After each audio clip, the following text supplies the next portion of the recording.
Ready उपसभाध्यक्ष महोदया, मैं यह कहना चाहूँगी कि आज यह सच है कि देश के अनेक भागों से अकाल और अभाव के समाचार आ रहे हैं, लेकिन जैसा मैंने पहले ही कहा कि त्रिपुरा की स्थिति अलग है और त्रिपुरा की स्थिति की भयावहता हम अपने देश के समग्र आदिवासियों की स्थिति के संदर्भ में महोदया, आदिवासी अनुसूचित जाति और जनजाति आयुक्त की उचित रिपोर्ट का मैं यहाँ हवाला देना चाहूँगी।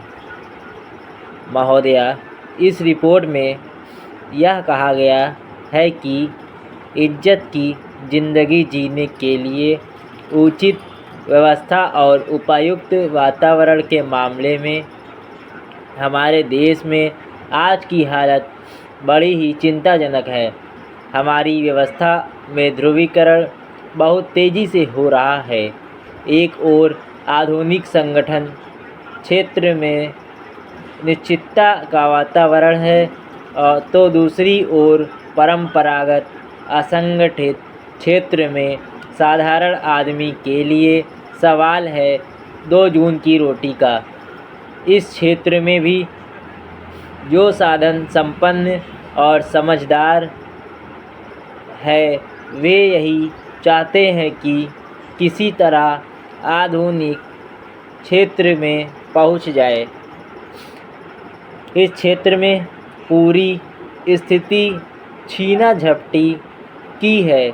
साधारण लोगों के पास जो भी कुछ बचा है वह भी कानून, ताकत और पैसे के बल पर छीनता चला जा रहा है। यदि इधर छीनता चला जा रहा है तो वह उधर जमा होता चला जा रहा है। इस तरह से हमारे देश में दोहरी ही नहीं तिहरी व्यवस्था कायम होती जा रही है। अधिकतर जाति और जनजाति के लोग इसी हिंदुस्तान की आखिरी मंजिल में शामिल हैं। उपसभाध्यक्ष महोदया, इसी रिपोर्ट में आगे एक और टिप्पणी की गई है। विकास की अवधारणा में हमने पश्चिमी देशों के विकास का रास्ता आदर्श मान लिया है। इसी सोच में इस ओर ध्यान नहीं दिया गया कि पहली और दूसरी दुनिया के विकास के लिए तीसरी दुनिया का कूड़ेदान बनाना जरूरी था। उसी सिलसिले में तीसरी दुनिया के लिए चौथी दुनिया का कूड़ेदान चाहिए।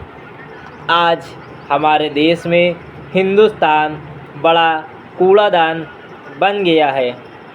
आयुक्त ब्रह्मदेव की यह टिप्पणी बड़ी कड़वी है, लेकिन टिप्पणी भले ही कड़वी हो, बात भले ही कड़वी हो, लेकिन यही यथार्थ है, यही हमारे समाज की सच्चाई है।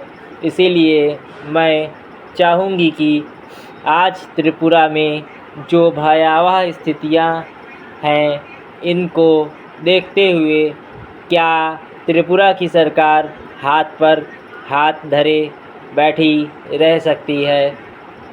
स्टॉप।